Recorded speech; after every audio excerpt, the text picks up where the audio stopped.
Life for me was pretty dark. Most of my life I've been in addiction for about 17 years, since I was 14, 31 now. Leading up to when I was about 18, 19, things got pretty rough for me.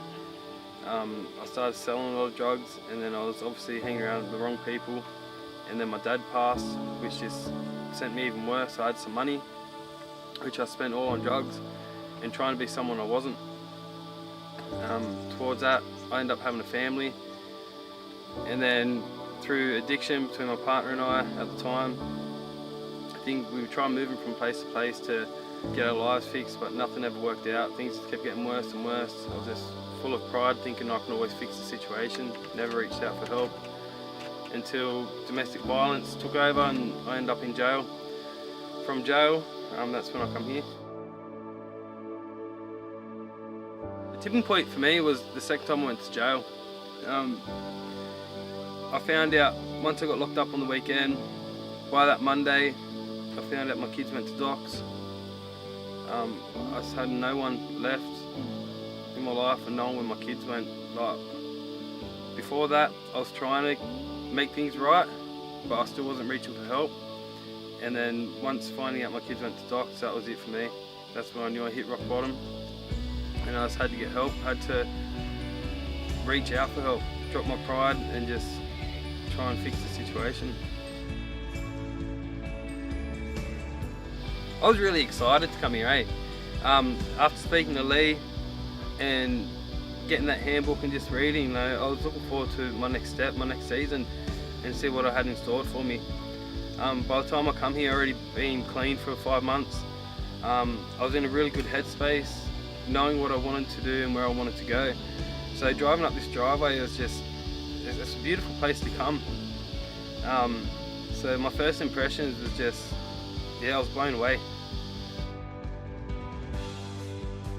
The biggest challenge is learning about forgiveness, not only for myself and for others. Just trying to live with what I've done. You know, I've heard a lot of people out there, I've done a lot of wrong. And knowing that I've got a future for myself, and that's what I've got to keep pushing forward. So that's my biggest challenge, was to learn how to forgive. Pretty lucky. I look back on how much I've actually done here at 180, and I've had plenty of opportunities, from serving at the conference to going to Hillsong conference to serving at the Sydney to Hunter. Every major event we've had on, I've been privileged enough to go to it and got to be part of it. So there's just so much 180's done for me, it really has.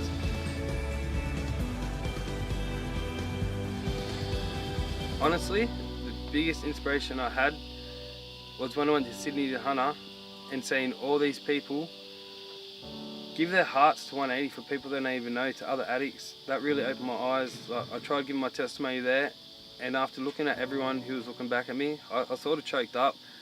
And from that moment on, it really inspired me to accomplish anything I wanted to do. And knowing that I've always had support out there, and I've continued will have support. So I think that's my biggest inspiration here. So I got reminded this morning off one of the boys in the caseload that looking back from when I graduated transition, and I was standing up there and I read my bit of testimony out and what my goals were and what I wanted to be accountable for, and that just reminded me of where I'm at today.